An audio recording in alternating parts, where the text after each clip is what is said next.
Mis hijos me excluyeron de la cena familiar, me llamaron inadecuada, incapaz de ir a un lugar sofisticado.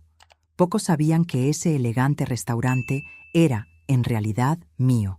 Pero antes de contarles cómo sucedió todo esto, díganme en los comentarios, ¿desde dónde me están escuchando? Era un martes cualquiera, a las 3 de la tarde, mientras revisaba el menú de temporada de otoño en mi oficina. Me llamo María, tengo 58 años, y durante mucho tiempo creí que ser madre significaba aceptar cualquier trato de mis hijos, siempre que ellos estuvieran bien.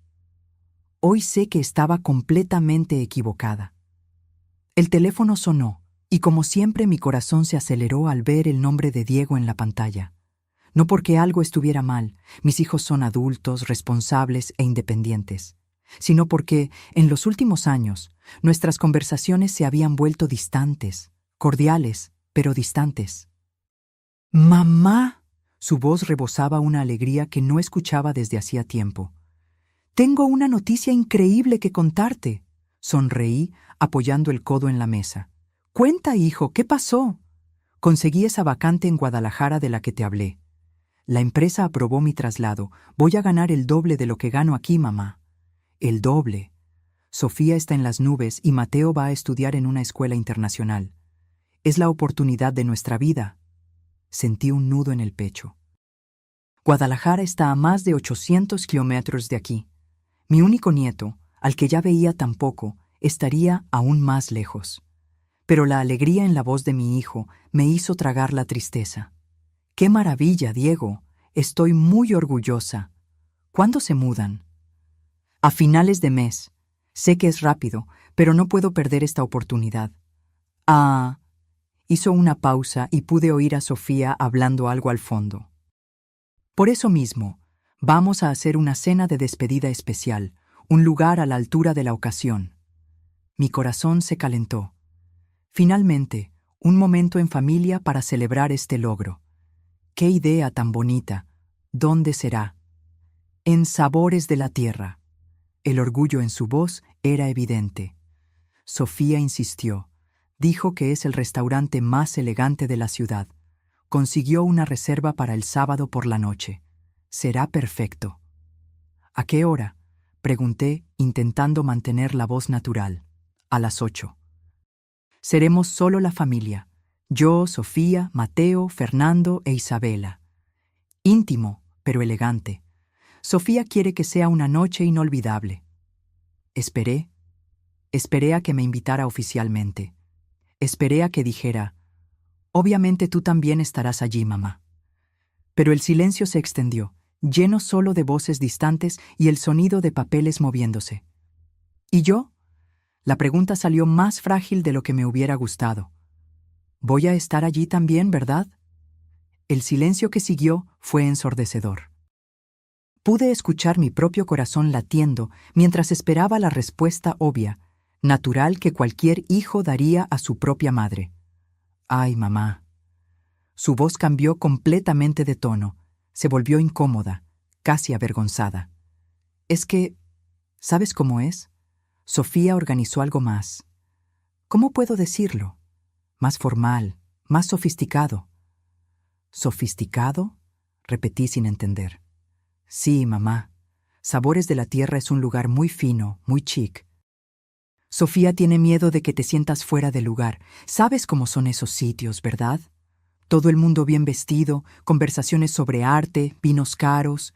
Quizás sea mejor que no vayas, podría ser un poco vergonzoso».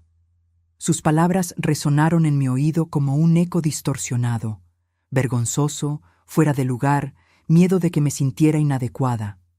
Mi propio hijo, a quien crié con tanto amor y dedicación, me estaba diciendo que no tenía suficiente clase para ir a un restaurante elegante. «¿Vergonzoso para quién, Diego?». La pregunta salió más fría de lo que pretendía. «No es nada personal, mamá. Es solo que... Bueno, tú entiendes, son ambientes diferentes. Sofía sugirió que quizás podríamos almorzar el domingo en un lugar más adecuado a tu perfil, un lugar donde te sientas más cómoda». Tu perfil. Más cómoda. Como si fuera una niña que necesitaba ser protegida de situaciones de adultos. como si fuera inadecuada para convivir con gente refinada. Entiendo. Mi voz salió controlada, pero sentía la sangre hirviendo en mis venas. Entonces, ¿creen que no tengo suficiente clase para sabores de la tierra? Mamá, no es eso. Es solo que... Mira, tú eres increíble tal como eres, pero son mundos diferentes, ¿verdad? Tú con tus cafeterías, trabajando desde temprano, con esa forma más sencilla. No hay nada de malo en eso, pero en una ocasión así, con los amigos de Sofía, gente más... ¿Gente más qué? ¿Más importante? ¿Más educada? ¿Más digna de respeto? Claro que entiendo, hijo. Las palabras salieron tranquilamente, pero por dentro estaba destrozada. Ustedes diviértanse. No estás molesta, ¿verdad, mamá? Es que Sofía se pone nerviosa con estas cosas, y quiero que sea una noche perfecta. No estoy molesta. Mentira. Estaba destrozada. Que tengan una excelente noche. Colgué el teléfono y me quedé sentada en mi oficina, mirando por la ventana que daba al centro de la ciudad. Abajo podía ver la elegante fachada de Sabores de la Tierra, con sus ventanas de cristal ahumado y el discreto letrero en letras doradas. Mi restaurante. El lugar que construí con cada centavo de mis ahorros, cada decisión tomada con cuidado, cada detalle pensado para crear exactamente el ambiente sofisticado que mis hijos tanto admiraban. El establecimiento que la élite de la ciudad frecuentaba, donde empresarios cerraban negocios importantes y donde familias tradicionales celebraban ocasiones especiales.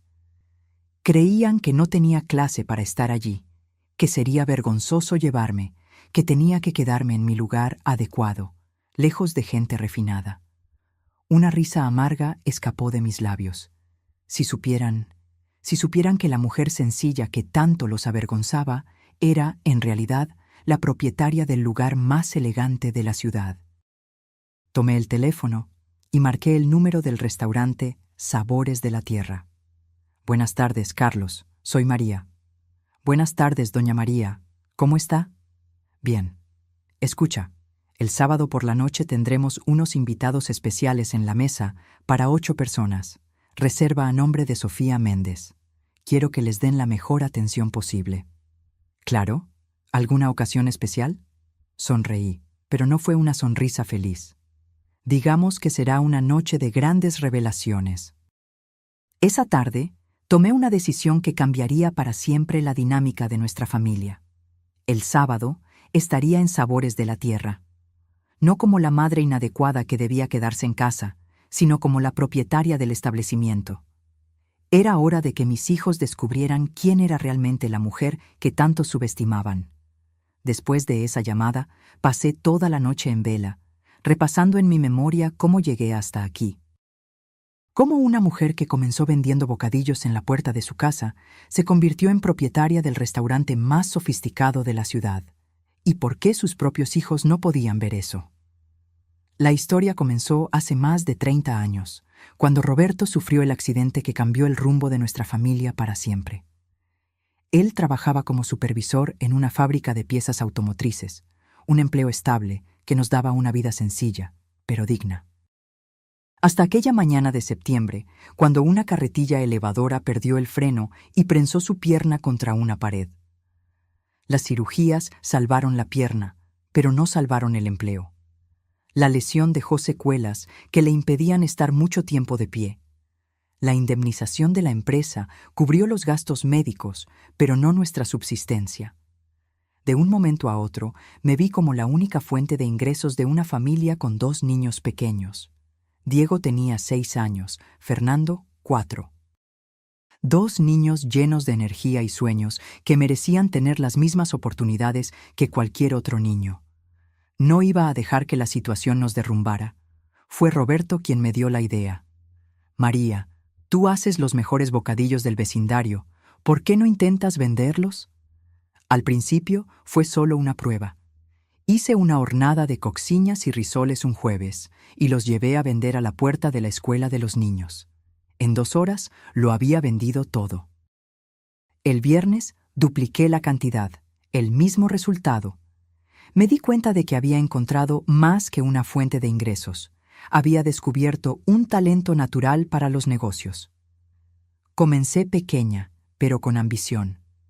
Me levantaba a las 4 de la mañana para preparar los bocadillos, los vendía en la escuela por la mañana, en las oficinas de la zona a la hora del almuerzo y en las casas de los vecinos por la tarde. Los primeros meses fueron duros. Mis pies se hinchaban de tanto caminar, mis manos se callaban de tanto amasar. Pero cada billete que entraba era una victoria. Y los chicos veían todo esto, veían mi determinación, mi esfuerzo, mi negativa a victimizarme. «Mamá, ¿por qué trabajas tanto?», me preguntó Diego una noche cuando me vio contando las monedas de la venta del día. «Porque quiero que tengan un futuro mejor, mi amor, y un futuro mejor se construye con trabajo». Después de un año vendiendo en las calles, reuní el coraje y el dinero suficiente para alquilar un pequeño local comercial. 20 metros en un barrio popular. Pero era mío. Nuestra primera cafetería nació allí, con 2 mesas pequeñas, un mostrador de madera que Roberto hizo con sus propias manos y mucho sueño. El secreto del éxito no era solo la comida, era la atención. Conocía a cada cliente por su nombre, sabía lo que les gustaba comer, preguntaba por su familia. Transformé ese pequeño espacio en una extensión de mi propia casa, donde la gente se sentía acogida. Diego y Fernando crecieron allí, hacían la tarea en una mesita al fondo, ayudaban a servir refrescos cuando se hicieron mayores. Aprendieron desde temprano el valor del trabajo y la dedicación, pero nunca fueron obligados a trabajar. Era su elección ayudar, una forma de participar en nuestro sueño familiar. «Un día tendré un restaurante más grande que este», dijo Diego a los 10 años, mirando alrededor de la pequeña cafetería. «Sí, hijo, pero no olvides dónde empezó todo». En 5 años la primera cafetería iba tan bien que pude abrir una segunda, luego una tercera. No era una expansión desenfrenada, era un crecimiento planificado. Cada paso, dado con cuidado. Estudiaba el mercado, analizaba la competencia, elegía puntos estratégicos. Los chicos estudiaban en escuela privada, tomaban clases de inglés, tenían ropa bonita y juguetes, pero nunca fueron mimados, sabían que todo eso venía de nuestro trabajo conjunto. Roberto, aunque limitado físicamente, se encargaba de la parte administrativa.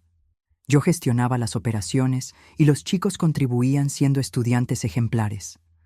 «Mamá, eres la mujer más inteligente que conozco», me dijo Fernando a los 12 años cuando le expliqué cómo funcionaba el control de existencias. «Inteligencia sin trabajo no vale nada, hijo, y trabajo sin inteligencia es solo cansancio». Cuando Diego cumplió 15 años, yo ya había establecido una regla clara: la educación primero, pero la responsabilidad también. Ganaban mesada, pero tenían obligaciones. Malas notas significaban reducción de la mesada. El buen comportamiento era recompensado. Aprendí que criar hijos independientes no era darles todo, era enseñarles a conquistar. «¿Por qué no descansas un poco, mamá?», me preguntó Diego a los 16, viéndome revisar los números de las cafeterías un domingo por la noche. «Porque el dinero que pago tu escuela no cae del cielo, hijo, viene de mi sudor, y mientras pueda trabajar para darles lo mejor, trabajaré». Él asintió seriamente. En esa época, él entendía, valoraba, respetaba. Cuando terminaron la preparatoria, los dos entraron en universidades públicas, pero yo me encargué de pagarles cursos preparatorios, material didáctico, todo lo que necesitaran. No porque tuviera la obligación, sino porque creía en su potencial. «Mamá, no necesitas pagar un apartamento cerca de la facultad», dijo Diego cuando entró a estudiar administración. «Puedo vivir aquí e ir en autobús». «No, hijo, la educación es una inversión y yo invierto en lo que vale la pena». Pagué el apartamento de los dos, pero con condiciones claras: notas altas, graduación a tiempo y, una vez graduados, total independencia financiera. No estaba criando hijos dependientes, estaba formando hombres capaces, y funcionó. Ambos se graduaron con honores, consiguieron excelentes trabajos, construyeron sus propias carreras. Cuando se casaron, ya eran completamente independientes. Yo había cumplido mi papel de madre. Dar las herramientas, no la vida entera en bandeja. Pero en algún lugar en medio de este proceso, algo cambió. No sé si fue la influencia de sus esposas, si fue su éxito financiero, o si fue simplemente el olvido de dónde venían. Dejaron de ver mi lucha como motivo de orgullo y comenzaron a verla como motivo de vergüenza. La mujer que trabajó como una guerrera para darles lo mejor se convirtió, a sus ojos, en una simple mujer, inadecuada para sus nuevos círculos sociales. Pero olvidaron algo importante. La misma determinación que me hizo empezar vendiendo bocadillos en la calle fue la que me llevó mucho más allá de lo que ellos imaginaban. Y el sábado por la noche, descubrirían exactamente hasta dónde me llevó esa determinación. La primera vez que vi a Sofía, supe que sería un problema. No por su belleza. Era realmente hermosa, con ese cabello rubio impecable y postura de quien asistió a buenas escuelas. El problema estaba en la mirada, una mirada que evaluaba, juzgaba y clasificaba a las personas en categorías. Diego tenía 23 años cuando la trajo a conocer a la familia, recién graduado, con un nuevo trabajo en una empresa de consultoría, lleno de sueños y planes. Ella tenía la misma edad, pero cargaba a sus espaldas el peso de un apellido tradicional de la ciudad. «Mamá, quiero presentarte a Sofía», dijo aquel domingo de almuerzo, con los ojos brillando de pasión joven. Ella entró en nuestra casa como quien entra en un museo, mirándolo todo con curiosidad antropológica. Me saludó con una sonrisa educada, pero distante. «Mucho gusto, doña María. Diego habla mucho de usted». Durante el almuerzo, observé cómo se comportaba. Elogió la comida con sorpresa exagerada, como si no esperara que alguien como yo supiera cocinar bien. Preguntó por las cafeterías con el tono de quien se interesa por un hobby exótico. «¡Qué interesante! Usted debe conocer a tanta gente diferente trabajando con comida», dijo, cortando delicadamente la carne. «Conozco personas, solo personas», respondí. «No veo diferencia entre ellas». Su sonrisa vaciló por un segundo. En los meses siguientes, las visitas se hicieron más frecuentes. Sofía siempre educada, siempre cordial, pero siempre dejando claro que no éramos del mismo mundo. Pequeños comentarios, gestos sutiles, sugerencias aparentemente inocentes. «Ay, doña María, usted trabaja tanto, debe ser cansado estar todo el día en la cocina», decía, examinando sus propias uñas perfectas. O también, «¡Qué casa tan acogedora! Tiene un encanto tan simple». Simple. Esa palabra se convertiría en un código entre nosotros. Roberto percibía mi incomodidad. «Ella es solo una niña mimada, María. Ya aprenderá». «No se trata de aprender, Roberto. Se trata de respetar. Y ella no me respeta». Cuando Diego anunció el compromiso, intenté ser la madre comprensiva. Después de todo, mi hijo estaba feliz y eso debería bastar. Pero cuando comenzaron los preparativos de la boda, los verdaderos colores de Sofía aparecieron. Doña María, sobre la lista de invitados, comenzó en una de nuestras reuniones de planificación. «Quizás sea mejor que invite solo a los parientes más cercanos. Sabe cómo es, la fiesta será en un lugar más sofisticado». ¿Sofisticado cómo? «Ah, es un club tradicional de la ciudad. Las personas que asisten son más formales. No queremos que nadie se sienta fuera de lugar». Traducción. Mis amigos de las cafeterías no eran bienvenidos. «¿Y sobre su vestido?», continuó. «Puedo indicarle una tienda donde encontrará ropa más adecuada para madres de los novios». Adecuada, otra palabra clave. La boda fue exactamente como Sofía la planeó. Elegante, cara y fría. Me sentí como una figurante en la vida de mi propio hijo, sentada en una mesa lateral, saludando educadamente a personas que apenas me dirigían la palabra, viendo a Diego transformarse en alguien que no reconocía completamente. Durante la fiesta, escuché a Sofía explicarle a una amiga: «La madre de Diego es una mujer luchadora, pobrecita, trabaja con alimentos, ¿sabes? muy esforzada, pero claro que no tuvo las mismas oportunidades que nosotros. Pobrecita, esforzada. Como si yo fuera un caso de caridad. 2 años después, fue el turno de Fernando de enamorarse. Isabela era diferente de Sofía, maestra de primaria, de origen más sencillo, sin la arrogancia aristocrática de su cuñada. Al principio pensé que sería diferente.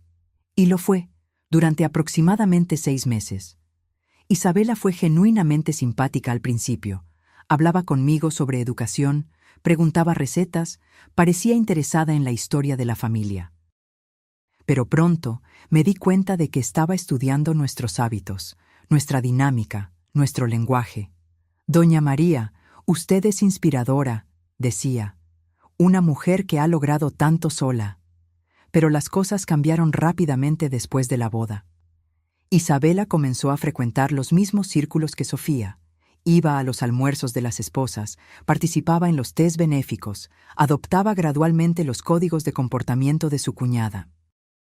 Suegra, sobre la Navidad, me dijo en una llamada después de unos meses de casada. Sofía sugirió que hiciéramos algo más íntimo este año. Solo nosotros las parejas, ¿sabe? Más moderno. Moderno significaba sin la suegra. Y quizás sea mejor no llevar postres caseros, continuó. Sofía encargó dulces de una pastelería francesa. Queda más armonioso. Mis dulces, que a toda la familia siempre les encantaron, ya no eran adecuados. Lo que más me dolía era ver a mis hijos asintiendo silenciosamente con esta transformación. Diego, que antes me presentaba con orgullo como mi madre, la empresaria, ahora me presentaba como mi madre, que trabaja con alimentos. Una sutil diferencia que lo cambiaba todo. Fernando comenzó a hacer bromas sobre mi forma de ser directa. «Mamá no tiene pelos en la lengua», se reía con sus amigos. Es de la época en que las cosas eran más sencillas. Las reuniones familiares se convirtieron en ejercicios de tolerancia mutua.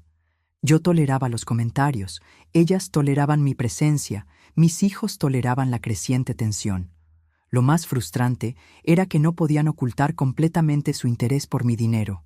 Cuando necesitaban algo, entrada para un coche nuevo, reforma en la casa, curso caro para Mateo, sabían exactamente dónde encontrarme. Pero a la hora de incluirme en eventos sociales importantes, me convertía en una aparente inconveniencia. «Mamá, sobre el bautizo de Mateo», Diego me llamó nervioso.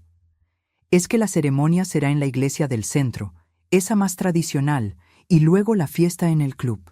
Sofía quiere que sea muy íntimo, solo los padrinos y la familia cercana». ¿No soy familia cercana?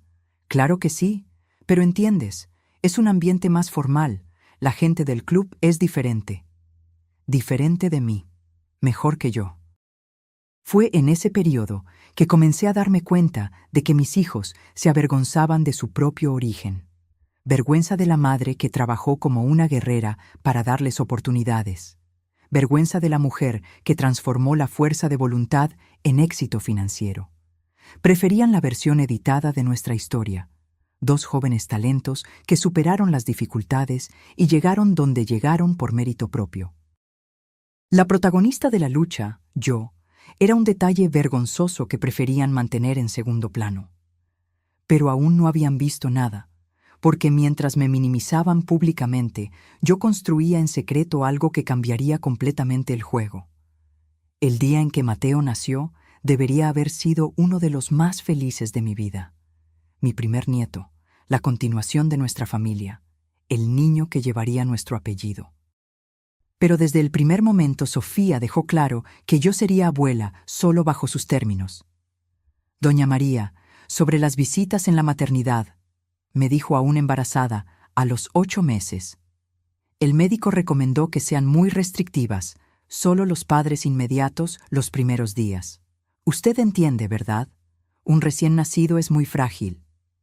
Padres inmediatos, como si yo fuera una extraña cualquiera. Esperé 3 días para conocer a mi nieto. 3 días escuchando a las amigas de Sofía relatar en las redes sociales lo lindo que era el pequeño príncipe, mientras yo, la abuela paterna, esperaba autorización para verlo. Cuando finalmente me permitieron entrar en la habitación, Mateo dormía en la cuna junto a la cama. Un bebé perfecto, con los ojos de Diego y la barbilla de la familia. Mi corazón se derritió al instante. «Es hermoso», susurré, acercándome despacio. «Cuidado con despertarlo». Sofía advirtió inmediatamente. «Tiene el sueño muy ligero, y por favor, desinféctese las manos en ese dispensador de allí.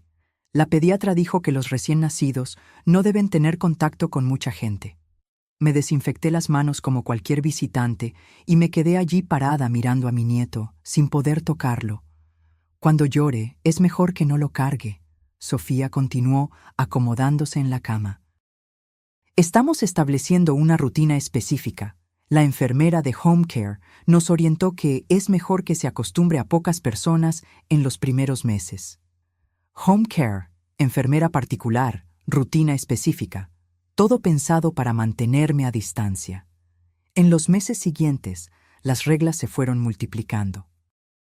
Cuando Mateo cumplió 2 meses, finalmente pude cargarlo por exactamente 15 minutos, con Sofía cronometrando el tiempo y dando instrucciones sobre cómo apoyar la cabeza, cómo sostener el cuerpo, cómo no hacer movimientos bruscos. «Usted no tiene mucha experiencia con bebés recién nacidos», justificó. «Es mejor ir despacio». ¿No tener experiencia? Yo que crié a 2 hijos prácticamente sola. Sofía, intenté conversar en una de esas visitas supervisadas. Yo crié a Diego y Fernando, sé cuidar de un bebé. Ah, pero era otro tiempo, ¿verdad, doña María? Hoy en día la pediatría ha evolucionado mucho. Hay métodos nuevos, cuidados específicos. Usted no se ofende, ¿verdad? Es solo que queremos hacer todo bien. Métodos nuevos. Como si el amor de abuela tuviera fecha de caducidad. Cuando Mateo cumplió 6 meses, las visitas se organizaron con cita previa. Necesitaba llamar antes, confirmar la hora, y había reglas claras sobre lo que podía y no podía hacer. Doña María, sobre darle de comer. Sofía me instruyó una tarde en que estaba cuidando a Mateo. «Es mejor dejarlo a mí o a la niñera. Él tiene una dieta muy específica, controlada por la nutricionista infantil. Usted solo puede darle agua si él pide». Agua. Podía darle agua a mi propio nieto. «Y sobre los juguetes», continuó. «Solo trajimos los educativos, desarrollados especialmente para estimular el desarrollo cognitivo.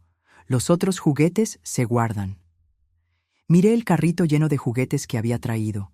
Carritos coloridos, muñequitos suaves, sonajeros divertidos. Todo inadecuado para el desarrollo cognitivo del niño. «¿Y si llora mucho?», pregunté. «Usted nos llama. Él tiene horarios específicos para todo. Sueño, alimentación, juegos. Estamos siguiendo un método americano muy eficiente». Método americano para cuidar a un niño mexicano de 6 meses. Lo que más me dolía era ver a Mateo reaccionando a mi presencia. Cuando yo llegaba, él sonreía, extendía los bracitos, quería que lo cargara. Pero siempre había alguien interfiriendo, limitando, controlando nuestro contacto. «Ay, qué bonito, le gusta la abuela», Sofía decía con una sonrisa forzada. «Pero ahora es hora de su siesta. Usted puede volver mañana si quiere». Mañana, siempre mañana. A los 10 meses, Mateo comenzó a decir sus primeras palabras: mamá, papá, babá, para la niñera inglesa que Sofía contrató. Pero cuando balbuceaba algo parecido a abuela, Sofía cambiaba de tema rápidamente. «Ay, solo está haciendo sonidos aleatorios. La foniatra dijo que es normal en esta fase». Foniatra para un niño de 10 meses. Un día, cuando Mateo tenía 1 año, llegué para la visita programada y encontré a Sofía organizando una fiesta de cumpleaños. «¡Qué lindo! ¡Una fiestita para Mateo!», exclamé, genuinamente animada. «Ah, es solo una reunión íntima con las otras madres del grupo de estimulación temprana», respondió sin mirarme a los ojos. «Nada del otro mundo, solo para que los niños socialicen». «¿A qué hora empieza? ¿Puedo ayudar con algo?». El silencio fue vergonzoso. «Es que, doña María, todas son madres con un perfil similar, ¿sabe? Hacen los mismos cursos, tienen los mismos valores educativos. Usted podría sentirse un poco fuera de lugar. Fuera de lugar en la fiesta de cumpleaños de mi propio nieto. ¿Pero puedo venir un ratito solo para felicitarlo? Mejor no. Se estimula mucho con gente extraña. La psicóloga infantil dijo que demasiadas fiestas pueden interferir con el desarrollo emocional. Gente extraña. Yo era gente extraña para mi nieto. Salí de allí con el corazón roto. En el coche, lloré como no había llorado en años. No era solo por Mateo. Era por todo. Por ser tratada como una inconveniencia, por tener mi amor de abuela racionado, por ser considerada inadecuada para convivir con mi propia sangre. Esa noche, Roberto me encontró sentada en la cocina mirando las fotos de Mateo que conseguía tomar durante las visitas supervisadas. ¿Qué pasó, María? Le conté sobre la fiesta, sobre las reglas, sobre sentirme una extraña en la vida de mi nieto. Esta niña está exagerando, dijo indignado. Mateo es nuestro nieto. Tenemos derecho a convivir con él. Derecho tenemos, pero respeto no conseguimos. Habla con Diego. Diego está de acuerdo con todo lo que ella hace. Para él, Sofía es la madre perfecta, siguiendo métodos modernos, y yo soy la abuela anticuada que no entiende de educación infantil. Fue en esa época que comencé a darme cuenta de que no se trataba solo de sobreprotección maternal. Sofía estaba limitando deliberadamente mi convivencia con Mateo, no por cuidado con el niño, sino por vergüenza de mí. Yo no era el tipo de abuela que ella quería para su hijo. No venía del entorno social adecuado, no tenía el refinamiento necesario, no seguía los estándares estéticos de su grupo. Mateo merecía una abuela más apropiada.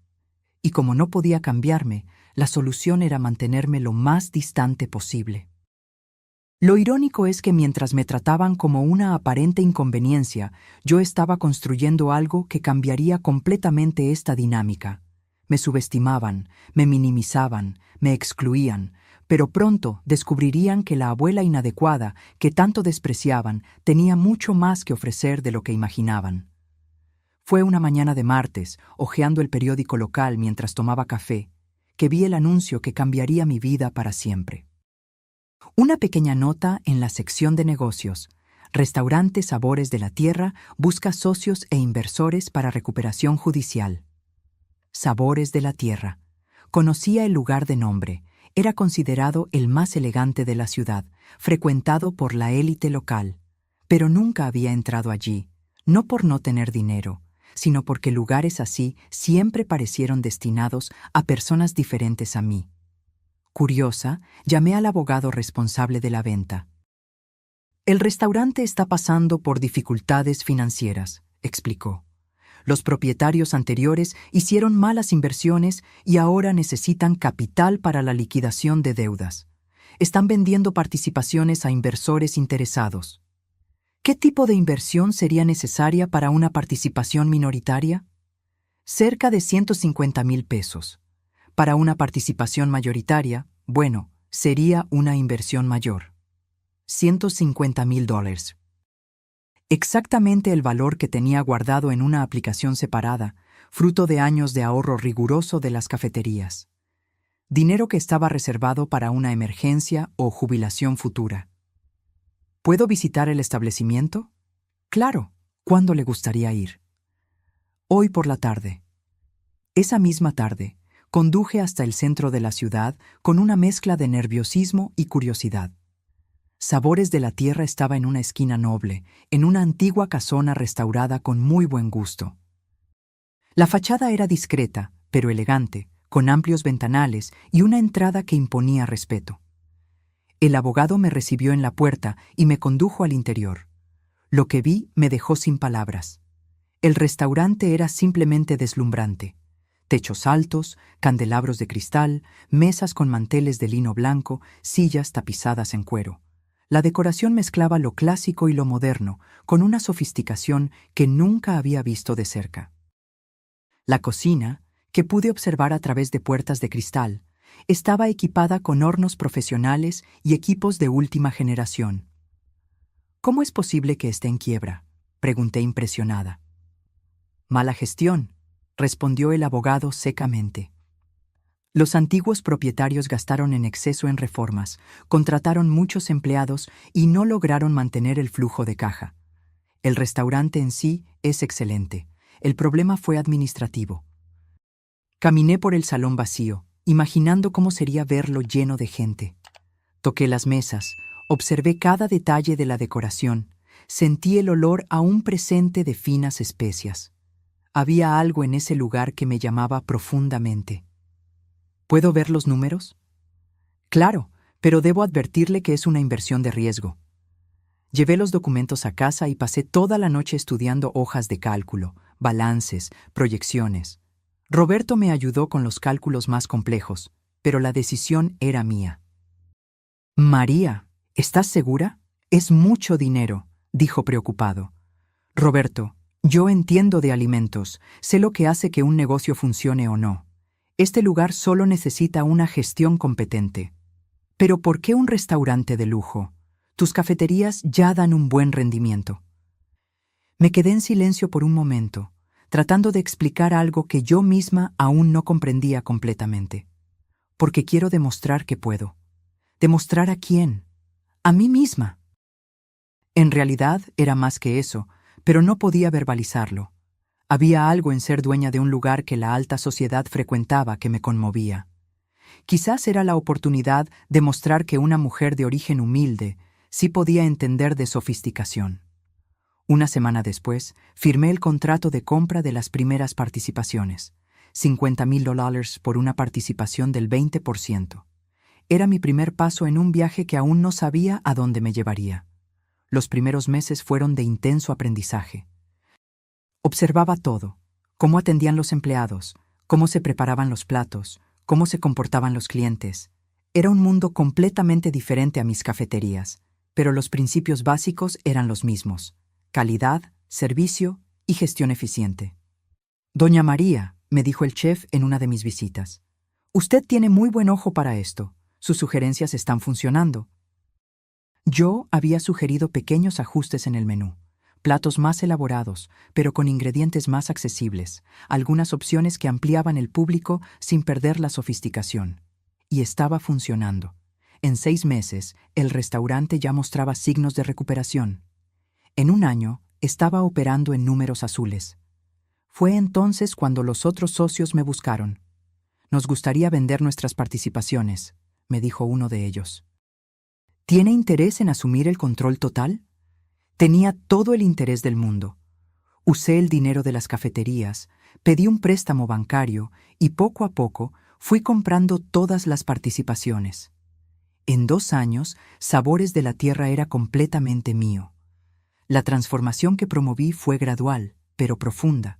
Mantuve la elegancia y sofisticación, pero aporté mi experiencia en gestión y servicio. Entrené al equipo para ser acogedor sin perder la clase. Reformulé procesos para optimizar costos. Creé eventos especiales que atraían a nuevos clientes.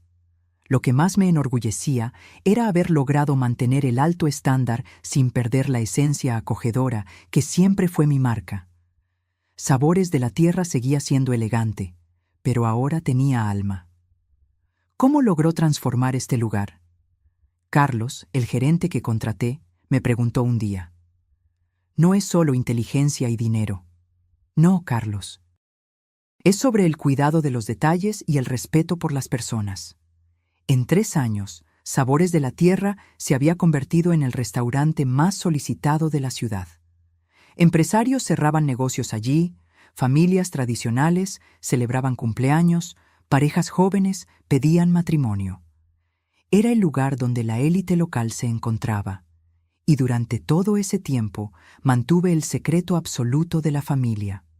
Para ellos, yo seguía siendo solo la dueña de las cafeterías. Cuando preguntaban por mis horarios o compromisos, yo decía que estaba expandiendo los negocios o encargándome de proveedores. «Mamá, últimamente andas muy ocupada», comentó Diego en un almuerzo de domingo. «Los negocios exigen dedicación, hijo, pero no exageres, ya tienes edad para desacelerar un poco». Si él supiera que, a mis 50 y tantos años, yo estaba dirigiendo el establecimiento más sofisticado de la ciudad. Lo más irónico era escuchar ocasionalmente comentarios sobre sabores de la tierra en las conversaciones familiares. Sofía quiere celebrar su cumpleaños allí, dijo Diego una vez. Pero es difícil conseguir reserva. Dicen que el lugar se puso de moda entre la alta sociedad. Debe ser caro, comenté, fingiendo desinterés. Sí, pero vale la pena. ¿Quién sabe un día logramos una mesa?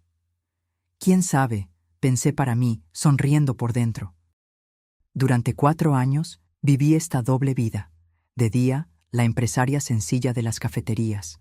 De noche y los fines de semana, la propietaria discreta del restaurante más elegante de la ciudad. 2 mundos que coexistían sin tocarse. Hasta que llegó el día en que esos mundos colisionarían de forma espectacular. El luto y la continuidad de la subestimación. Roberto partió una mañana de domingo, sin aviso, sin despedida. Infarto fulminante a los 62 años, mientras leía el periódico en el balcón de casa. Cuando llegué de la panadería con pan fresco para el desayuno, lo encontré recostado en el sillón con una expresión serena en el rostro, como si solo se hubiera dormido. Pero no despertó más. Los días que siguieron fueron un borrón de personas, flores, condolencias y trámites. Diego y Fernando se turnaron en las gestiones del funeral, eficientes y organizados como siempre. Sofía tomó el control de los arreglos sociales, decidiendo quién podía y no podía visitar, organizando horarios para el velorio, como si fuera un evento corporativo. Doña María, quizás sea mejor limitar las visitas, sugirió el día del velorio. Demasiada gente puede ser cansado para usted en este momento. Demasiada gente. Estaba hablando de mis amigos de las cafeterías, de los clientes antiguos que querían presentar sus respetos, de la gente sencilla que Roberto conocía y apreciaba. Una vez más, yo era protegida de mi propia vida. El funeral fue como a Roberto le hubiera gustado, sencillo, sincero, lleno de personas que realmente lo conocían. Pero percibía la clara división en el cementerio. De un lado, familia y amigos cercanos. Del otro, las personas que Sofía consideraba adecuadas. Colegas de trabajo de los chicos, conocidos del club, vecinos de la parte noble de la ciudad. Yo me quedé en medio, literal y figurativamente, viendo cómo mi propio dolor estaba siendo administrado por otras personas. «Mamá, nos vamos a quedar con usted unos días», me dijo Diego después del entierro, «hasta que usted se organice». «No es necesario, hijo. Sé cuidarme sola». «Pero es mejor no quedarse sola justo ahora». Se quedaron 3 días. 3 días de casa llena, de movimiento constante, de personas cuidándome como si fuera una inválida emocional. Sofía organizó las comidas, Isabela arregló la casa, los chicos atendieron el teléfono y a los visitantes. Al tercer día, durante el desayuno, Diego anunció: «Mamá, necesitamos volver a la rutina, pero puede llamarnos siempre que necesite algo». Y así, de repente, la casa volvió a estar vacía.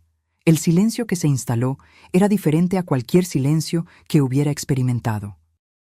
No era solo ausencia de sonido, era ausencia de Roberto, de su presencia, de su risa baja, de sus comentarios sobre el periódico. En las semanas siguientes se estableció una rutina de visitas familiares. Diego llamaba los martes y viernes. Fernando aparecía los domingos para almorzar. Visitas protocolares, puntuales, como si cumplieran un cronograma de cuidados con la viuda. «¿Cómo se siente, mamá?», preguntaban, siempre con genuina preocupación. «Estoy bien», respondía. Y lo estaba, en realidad. Triste, con nostalgia, pero bien. Lo que no entendían era que yo estaba lidiando con el luto a mi manera, trabajando. Las cafeterías seguían funcionando. Sabores de la Tierra exigía mi atención constante. El trabajo siempre fue mi forma de procesar las dificultades, pero rápidamente me di cuenta de que mi inclusión en sus vidas tenía reglas aún más estrictas ahora que estaba sola.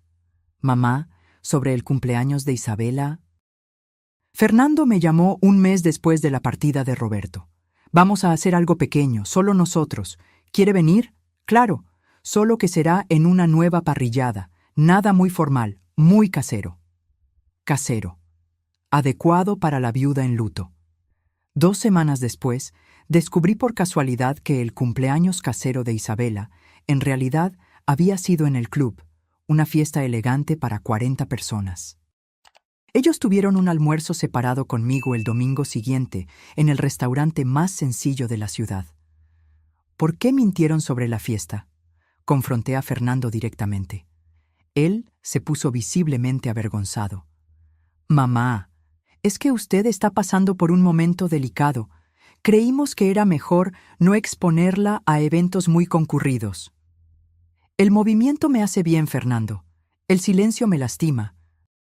Pero a Isabela le preocupaba. Dijo que una fiesta podría ser un poco pesado para alguien en duelo reciente. A Isabela le preocupaba. No me preguntaron qué quería, decidieron por mí. Fue entonces cuando comencé a darme cuenta de que ser viuda me había colocado en una categoría aún más restrictiva. Ahora no era solo la madre sencilla, era la madre sencilla y vulnerable que necesitaba ser protegida de situaciones sociales complejas. Las invitaciones familiares se hicieron cada vez más raras y específicas.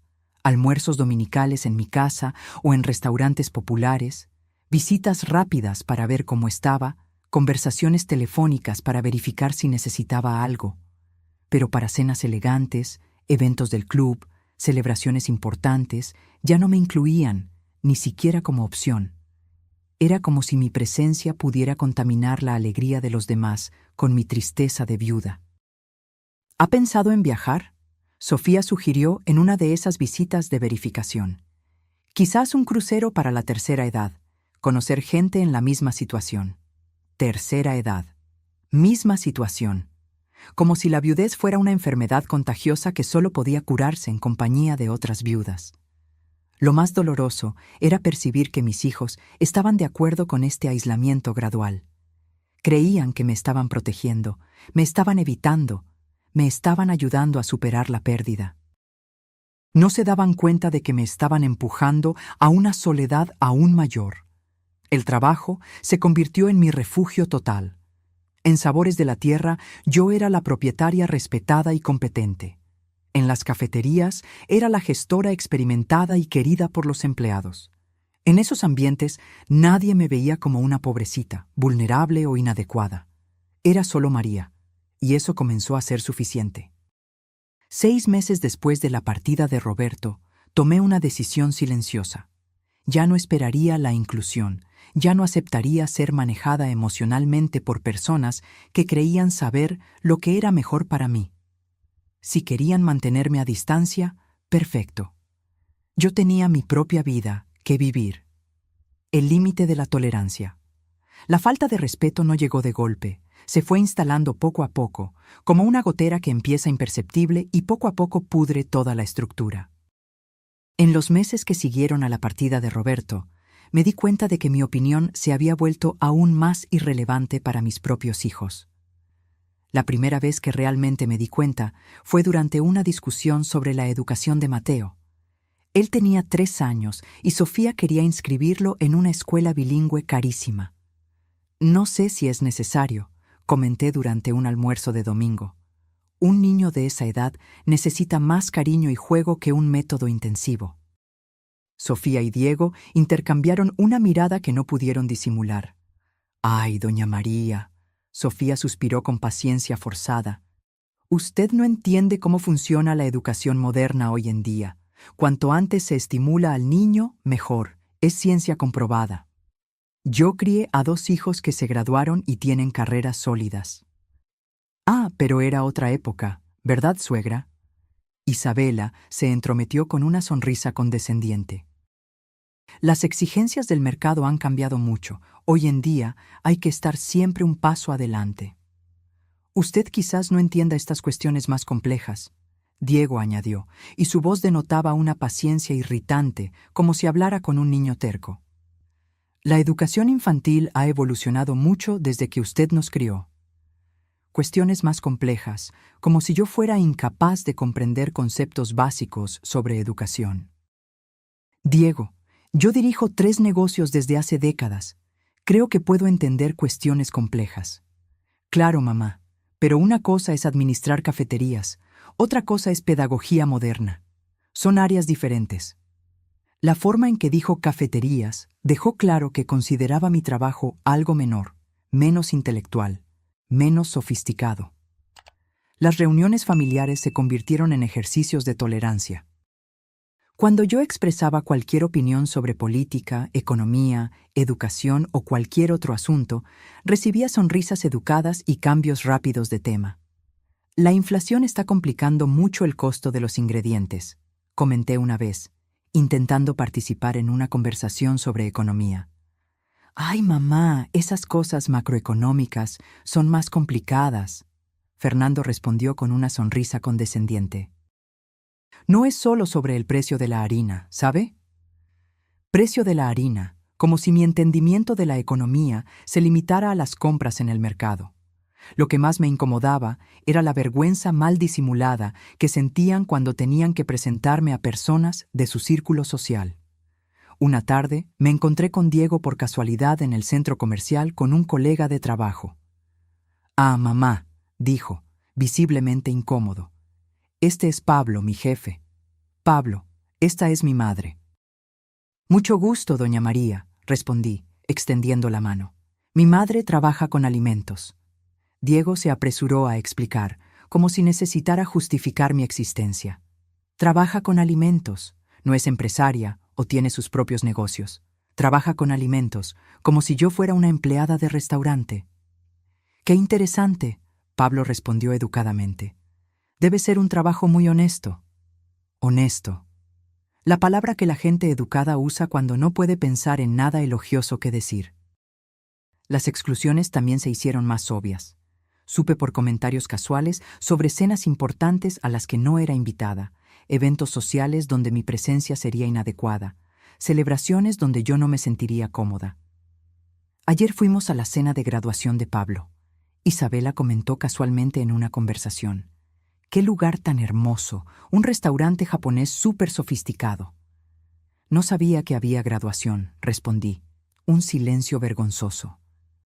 «Ah, es que era algo muy específico, suegra. Solo los compañeros de la clase y las familias más, ¿cómo puedo explicar? Más insertas en el mismo ambiente, ¿sabe? Insertas en el mismo ambiente». Yo no estaba inserta en el ambiente adecuado para acompañar la graduación de mi propio hijo. «Y fue en el Sakura», Fernando complementó. «Ese japonés que es una fortuna por persona, ni siquiera sabíamos si valía la pena el gasto». Lo irónico es que yo conocía bien el Sakura. Era uno de los principales competidores de Sabores de la Tierra. Frecuentemente comparaban nuestros establecimientos en los medios locales. Si ellos supieran, el colmo de la falta de respeto llegó durante una discusión sobre inversiones. Yo había mencionado que estaba pensando en diversificar los negocios. «Cuidado con esas ideas, mamá», Diego me advirtió con aire preocupado. «Usted no tiene experiencia con inversiones más sofisticadas. Podría terminar perdiendo dinero». «¿Qué tipo de diversificación está pensando?», Sofía preguntó con curiosidad fingida. «Quizás algo en el sector de la gastronomía más elaborada». Se rieron. Literalmente se rieron. «¡Ay, doña María!», Sofía dijo entre risas. «Gastronomía elaborada es muy diferente a una cafetería. Son públicos completamente diferentes, paladares más exigentes, costo operativo mucho más alto». «Mamá no entiende esas diferencias», Fernando le explicó a Isabela, como si yo no estuviera presente. «Para ella, comida es comida». «No es una crítica, suegra», Isabela se apresuró a decir. «Es solo que son nichos muy específicos, se necesita mucho refinamiento». Refinamiento, la palabra que siempre volvía. «Quizás sea mejor que se enfoque en lo que ya sabe hacer bien», Diego concluyó. «Una cafetería es un negocio honesto y rentable, no necesita complicarse». En ese momento, tomé una decisión silenciosa. Me cansé de ser subestimada, menospreciada, tratada como una aparente inconveniencia que necesitaba ser tolerada. Me cansé de que cuestionaran mi inteligencia, disminuyeran mi experiencia, dudaran de mi capacidad. Ellos creían que yo no tenía el refinamiento suficiente para entender la gastronomía elaborada, que era inadecuada para círculos sociales sofisticados, que mi opinión no importaba en asuntos complejos. En pocos días descubrirían cuán equivocados estaban, y la lección vendría de una forma que jamás olvidarían. Después de aquella devastadora llamada de Diego, pasé toda la noche despierta, caminando por la casa vacía, repasando cada palabra, cada tono de voz, cada silencio incómodo. El eco de la frase, podría ser un poco vergonzoso, martillaba en mi cabeza como una música irritante que no podemos dejar de cantar. Me senté en la cocina con una taza de café que se enfrió sin que me diera cuenta, mirando por la ventana el amanecer que se acercaba. ¿Cuántas veces había aceptado ser puesta a un lado? ¿Cuántas pequeñas humillaciones había tragado en nombre de la armonía familiar? La respuesta me llegó clara como la luz del amanecer. Muchas, demasiadas. Alrededor de las 5 de la mañana, tomé una decisión que lo cambiaría todo. Ya no aceptaría ser tratada como un problema a resolver. Ya no fingiría que no notaba el desprecio disfrazado de protección y definitivamente no dejaría pasar la oportunidad de mostrarles a mis hijos quién era yo realmente. Llamé a Sabores de la Tierra tan pronto como abrieron. Carlos, soy María. Necesito hablar contigo sobre el sábado por la noche. Buenos días, doña María. La mesa para 8 personas de doña Sofía, ¿verdad? Exactamente. Quiero que trates esta reserva de forma muy especial. Ellos no saben que soy la propietaria. Podía sentir la curiosidad en la voz de Carlos. ¿Cómo así, doña María? Es mi familia, mis hijos y nueras. Me dijeron que yo sería inadecuada para frecuentar un lugar tan refinado como nuestro restaurante. El silencio al otro lado fue largo. Doña María, con todo respeto, pero eso es ridículo. Lo sé. Por eso apareceré allí el sábado, no como invitada, sino como propietaria. Y quiero que sea una sorpresa completa. Pasamos toda la mañana organizando los detalles. Carlos entendió perfectamente lo que quería. Trato impecable para ellos, pero nada que delatara mi conexión con el lugar. Yo llegaría después, observaría la situación desarrollarse y luego haría mi entrada. ¿Está segura de esto, doña María? Carlos preguntó por tercera vez. Absolutamente. Es hora de que algunas verdades salgan a la luz. El resto de la semana pasó a una velocidad extraña. Durante el día funcionaba en piloto automático. Visitaba las cafeterías, resolvía cuestiones administrativas, atendía a proveedores. Pero mi mente estaba completamente enfocada en el sábado. Elegí mi ropa con cuidado.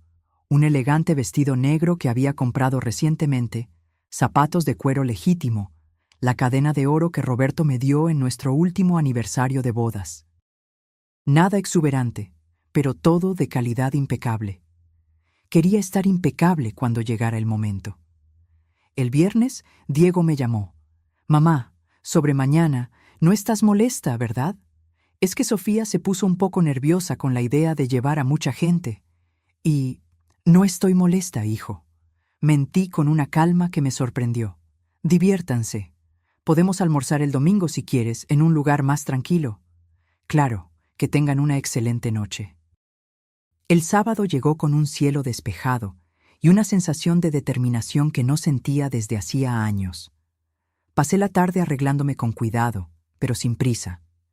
Cada gesto era deliberado, cada elección pensada. A las 7:30 de la noche, conduje hasta el centro de la ciudad con el corazón acelerado, pero firme en la decisión. Estacioné en una calle lateral y caminé hasta el restaurante, observando el movimiento de la noche del sábado en el centro. Sabores de la Tierra estaba elegante como siempre, con sus luces suaves y la atmósfera sofisticada que tanto orgullo me daba.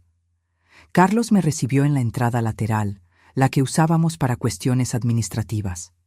«Están aquí desde las 8», me informó en voz baja. «Mesa en el centro del salón principal, como doña Sofía pidió». Ella hizo hincapié varias veces en que era una ocasión muy especial.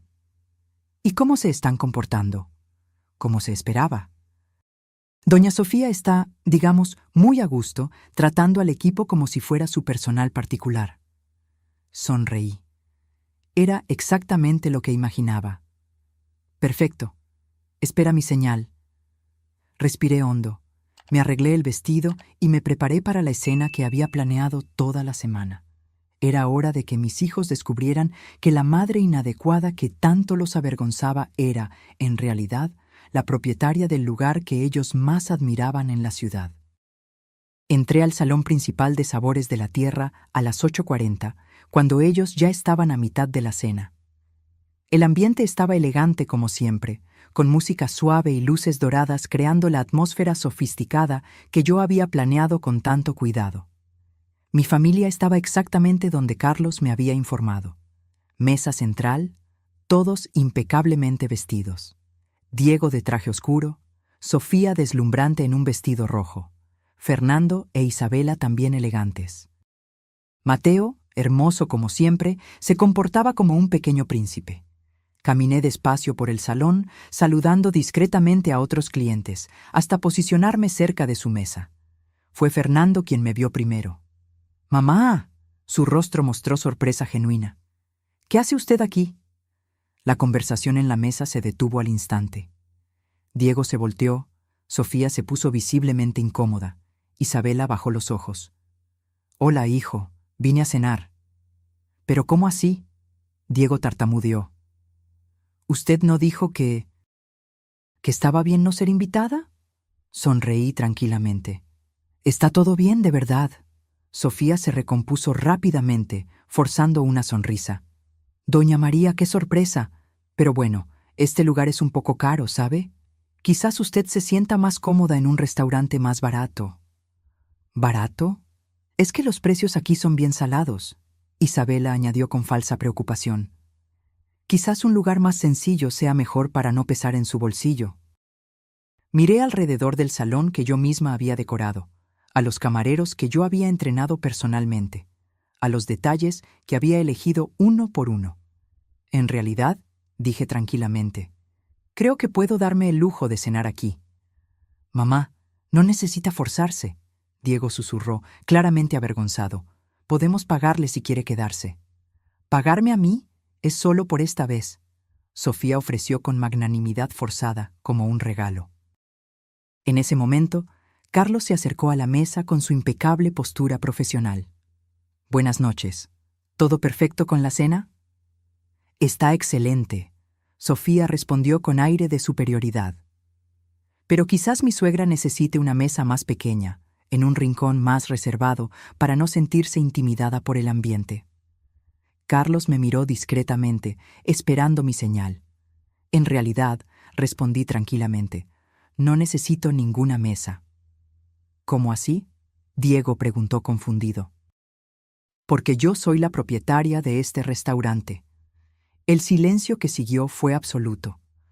Pude ver las expresiones cambiando una por una: confusión, incredulidad, luego el lento reconocimiento de la verdad. «Carlos», continué, manteniendo la voz serena, «estos son mis hijos y nueras, aquellos que pensaron que yo sería inadecuada para frecuentar mi propio establecimiento». «Mucho gusto en conocerlos», Carlos respondió con perfecta profesionalidad. «Doña María es una propietaria excepcional. Transformó este lugar en el restaurante más respetado de la ciudad». Sofía palideció. Isabela abrió y cerró la boca sin poder hablar. Mis hijos me miraban como si me vieran por primera vez. ¿Esto es verdad?», Diego consiguió preguntar. «Completamente verdad. Desde hace 5 años». «¿Pero cómo? ¿Por qué nunca dijo nada?». Sonreí, pero no fue una sonrisa feliz. «Porque ustedes nunca me preguntaron por mis sueños, hijos. Solo asumieron que yo no era capaz de realizarlos». La cuenta llegó enseguida. Cortesía de la casa, como Carlos explicó educadamente. Mis hijos salieron de allí sabiendo exactamente a quién habían subestimado durante todos esos años. En los días que siguieron a esa noche en Sabores de la Tierra, El silencio fue ensordecedor. Ni Diego ni Fernando me llamaron, ninguna visita de domingo, ninguna verificación de rutina para ver cómo estaba. Era como si necesitaran tiempo para digerir quién era yo realmente. La primera llamada vino de Diego, 5 días después. «Mamá, necesito hablar con usted». «Claro, hijo. ¿Puedo ir a su casa?»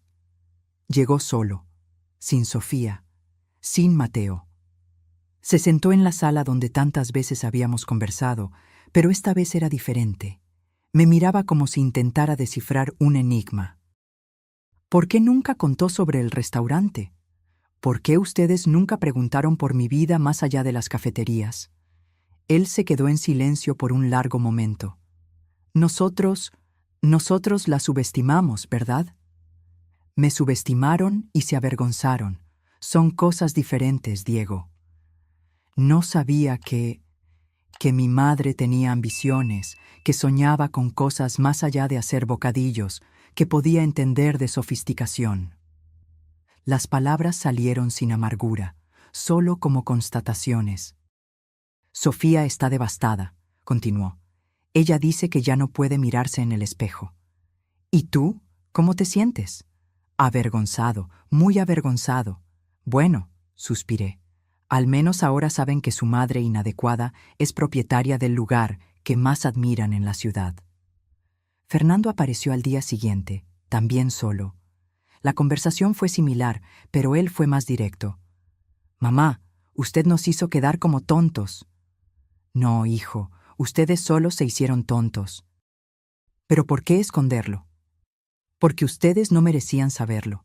Me trataban como a una pariente vergonzosa. ¿Por qué compartiría mis éxitos con quienes se avergonzaban de mí?» Isabela me buscó una semana después, también sola. «Suegra, quería pedirle disculpas». «¿Por qué exactamente?» Por todo. Por haberla tratado como si fuera menos inteligente, menos capaz». «Isabela, no me debes disculpas. Fuiste honesta sobre lo que pensabas de mí. Ahora yo estoy siendo honesta sobre lo que pienso de ustedes». Lo más interesante fue observar cómo la dinámica cambió. De repente, mi opinión volvió a tener valor. Cuando hablaba de economía, me escuchaban. Cuando sugería algo sobre educación, lo tomaban en consideración. «Usted podría enseñarnos sobre gestión de restaurantes», sugirió Fernando en una visita. «Podría, pero tendrían que pedírmelo con respeto, no con condescendencia». Diego volvió a incluirme en eventos sociales, pero ahora había algo diferente. Ya no se trataba de tolerancia, se trataba de orgullo. Me presentaba como mi madre, la empresaria exitosa. Mateo comenzó a visitarme más, sin las restricciones de Sofía. Nuestra relación se volvió natural, cariñosa, real. «Abuela, eres más divertida de lo que pensaba», me dijo una tarde. «No soy más divertida, Mateo. Ustedes solo dejaron de subestimarme». El cambio más profundo fue en mí misma. Dejé de esperar aprobación, dejé de aceptar migajas de afecto. Establecí límites claros sobre cómo quería ser tratada. Hoy, cuando miro hacia atrás, veo que esa noche en el restaurante no fue sobre venganza, fue sobre dignidad, fue sobre mostrar que nadie, ni siquiera nuestros hijos, tiene derecho a minimizarnos. Aprendí que el amor propio no es egoísmo, es una necesidad, y que, a veces, para ser respetados, necesitamos dejar de aceptar la falta de respeto. Si la historia de María tocó tu corazón y te hizo reflexionar sobre tu propia vida, deja un comentario abajo. Queremos saber, ¿te has encontrado alguna vez en una situación similar? ¿Cómo actuarías en el lugar de María? Si esta historia te inspiró, dale me gusta para que más personas puedan escucharla.